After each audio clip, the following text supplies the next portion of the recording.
Audio Jungle.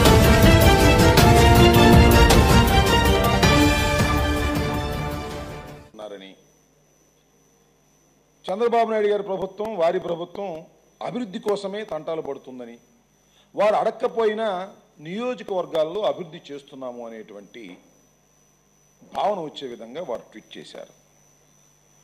పాపం లోకేష్ బాబు గారికి కొన్ని విషయాలు తెలియదు అనుకుంటాను. ఎందుకంటే ఆయనకి అంతగా పరిజ్ఞానం ఉన్నటువంటి వ్యక్తిగా గుర్తింపు పొందలేదు. మీరు చూస్తున్నారు, కాన్స్టిట్యున్సీకి డెవలప్మెంట్ ఫండ్ ఇచ్చేటటువంటి ఒక ఆనవాయితీ చంద్రబాబు నాయుడు గారి ప్రభుత్వంలో ఉన్నది. దాన్ని ఏమన్నారంటే స్పెషల్ డెవలప్మెంట్ ఫండ్ అన్నారు, ఎస్డిఎఫ్. ఇది నియోజకవర్గంలో ఉన్నటువంటి నియోజకవర్గాలకు చెందినటువంటి ఎమ్మెల్యేలకు ఇచ్చేటటువంటి సాంప్రదాయం ఉన్నది. కానీ చంద్రబాబు నాయుడు గారి ప్రభుత్వం ఏం చేశారంటే కేవలం తెలుగుదేశం పార్టీకి చెందినటువంటి అసెంబ్లీ సభ్యులకు మాత్రం ఇస్తూ వైఎస్ఆర్ కాంగ్రెస్ పార్టీకి సంబంధించినటువంటి శాసనసభ్యులుంటే వారికి ఇవ్వకుండా ఓడిపోయిన వారికి ఇచ్చేటటువంటి ప్రయత్నం చేశారు, ఇచ్చారు. ఆ రకంగా నిధులు ఖర్చు పెట్టారు. అనేక సందర్భాల్లో మీ అందరికీ తెలిసే ఉంటుంది, ఒక రిప్రజెంటేషన్ వెళ్ళటం కూడా జరిగింది.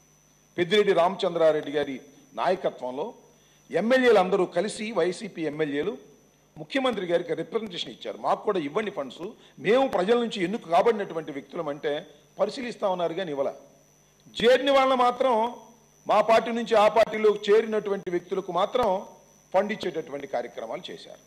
ఎందుకు ఈ విషయాన్ని చెప్తున్నానంటే పాపం లోకేష్ బాబు గారికి ఈ పరిజ్ఞానం లేదు. ఆయన ట్వీట్ చేయటం మొదలెట్టాడు, అయ్యా మీ నాన్నగారు ఈ రాష్ట్ర ముఖ్యమంత్రి, మాకు ఇవ్వమంటే వైఎస్ఆర్ కాంగ్రెస్ పార్టీకి చెందినటువంటి శాసనసభ్యులకు ఫండ్స్ ఇవ్వమంటే ఎస్డిఎఫ్ని ఇవ్వకోకుండా సక్రమమైన మార్గంలో కాకుండా అక్రమమైన మార్గంలో ఎవరైతే మా శాసనసభ్యుల మీద ఓడిపోయారో తెలుగుదేశం పార్టీ తరఫున వారికి ఇచ్చినటువంటి ఘనత మీ చంద్రబాబు నాయుడు గారికి, మీకు ఇలా ట్వీట్ చేసే హక్కు కానీ మమ్మల్ని అడిగే హక్కు కానీ నైతికంగా మీకు లేదనే విషయాన్ని దయచేసి గమనించవలసిందిగా నారా లోకేష్ బాబు గారికి నేను విజ్ఞప్తి చేయదలుచుకున్నాను. ఇంకా రెండో అంశానికి వెళ్ళినప్పుడు,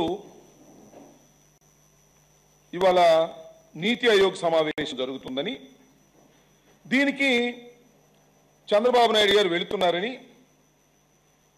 ఆయన కేంద్రం మీద గళం వెత్తబోతున్నారని, అవసరమైతే ప్రధానమంత్రి గారిని నిలదీయబోతున్నారని చంద్రబాబు నాయుడు గారు ఇటువరకు ఏదో లక్ష్యం ఉంటే ఊరుకున్నాడు. కానీ ఆయన ఎన్డీఏ నుంచి బయటకు వచ్చిన తర్వాత ఆయన ఉగ్ర రూపాన్ని చూడబోతున్నారని, ప్రధానమంత్రి గారిని గడగడలాడించేస్తారని, రాష్ట్రంలో ఉన్న సమస్యలకు పరిష్కార మార్గాన్ని తీసుకొస్తాడని మల్లయోధుడు వెళుతున్నట్టుగా పాపం టీవీలు, పత్రికలు పుంఖాలుగా కథనాలు వేశారు. చంద్రబాబు నాయుడు గారు వెళితే ఢిల్లీ బద్దలైపోతుందని, భూకంపం వచ్చేస్తుందని, రాజకీయ పరిణామాలు శరవేగంగా మారిపోతాయని, మోడీ గారు కూడా గందరగోళ పడిపోతాడు అనేటువంటి భయంతో, అనేటువంటి భావనతో ఊకదంపుడు రాతలన్నీ రాశారు, ఊకదంపుడు వార్తలన్నీ ఇచ్చారు. వెళ్ళాడు పాపం చంద్రబాబు నాయుడు గారు. ఏంటండి వీడియో నచ్చిందా? అయితే ఓ లైక్ వేసుకోండి, లేదంటే ఓ కామెంట్ చేయండి. ఎప్పటికప్పుడు మా వీడియోస్ చూడాలంటే సబ్స్క్రైబ్ చేసుకోండి.